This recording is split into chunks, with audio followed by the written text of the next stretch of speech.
Hello friends, അപ്പോൾ നാളെയാണ് നമ്മുടെ വിഷു. അപ്പോൾ വിഷുവിന് നമുക്ക് കണിയൊക്കെ ഒരുക്കണം. കണി ഒരുക്കുന്നതിൻ്റെ കൂട്ടത്തിൽ നമുക്ക് തിരുവോടയാടയൊക്കെ വെച്ച് കൊടുക്കണം. അപ്പോൾ എൻ്റെ കയ്യിൽ അതില്ല. അപ്പോൾ പെട്ടെന്ന് അതെങ്ങനെ സെറ്റ് ചെയ്യാമെന്ന് ആലോചിച്ചപ്പോഴാണ് നമുക്ക് പേപ്പർ കൊണ്ട് തന്നെ ഉണ്ടാക്കിയാലെന്നൊരു ഐഡിയ തോന്നിയത്. അപ്പോൾ ഇതൊരു ബഡ്ജറ്റ് ഫ്രണ്ട്ലി കൂടി ആകുമ്പോൾ നിങ്ങളെയും കൂടെ ഒന്ന് കാണിച്ചു തരാമെന്ന് വെച്ചു. അപ്പോൾ അതിനായിട്ട് ഞാൻ 2 ഷീറ്റ് വൈറ്റ് പേപ്പറാണ് എടുത്തിരിക്കുന്നത്. അതേപോലെ തന്നെ ഒരു ഗോൾഡൻ കളർ പേപ്പർ കൂടി ഞാൻ എടുത്തിട്ടുണ്ട്. ഇനി ആ 2 വൈറ്റ് പേപ്പേഴ്സ് ഒന്ന് ചേർത്ത് വെച്ച് ഒട്ടിച്ച് കൊടുക്കുന്നുണ്ട്. അതേപോലെ ഗോൾഡൻ കളർ പേപ്പറിൽ എന്തിലൊന്ന് കട്ട് ചെയ്തിട്ട് അത് ആ വൈറ്റ് പേപ്പറിൻ്റെ സെൻറ്ററിലായിട്ടും അതേപോലെ തന്നെ എൻഡ് പോയിന്റിലായിട്ടും ഒന്ന് ഒട്ടിച്ച് കൊടുക്കുന്നുണ്ട്.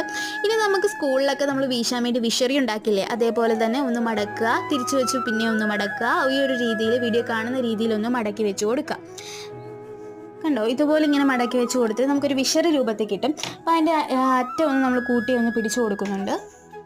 ഇനി അത് മുകളിലോട്ടൊന്ന് ചേർത്ത് മടക്കി വെച്ച് കൊടുത്തിട്ട് ഒരു ഗോൾഡൻ കളർ പേപ്പർ കൊണ്ട് തന്നെ ഒന്ന് കവർ ചെയ്ത് ഒട്ടിച്ച് കൊടുക്കുന്നുണ്ട്. അങ്ങനെ നമ്മൾ തിരുവോടയാട ഇവിടെ റെഡി ആയിട്ടുണ്ട്. അപ്പോൾ എല്ലാവർക്കും എൻ്റെ വക ഹാപ്പി വിഷു.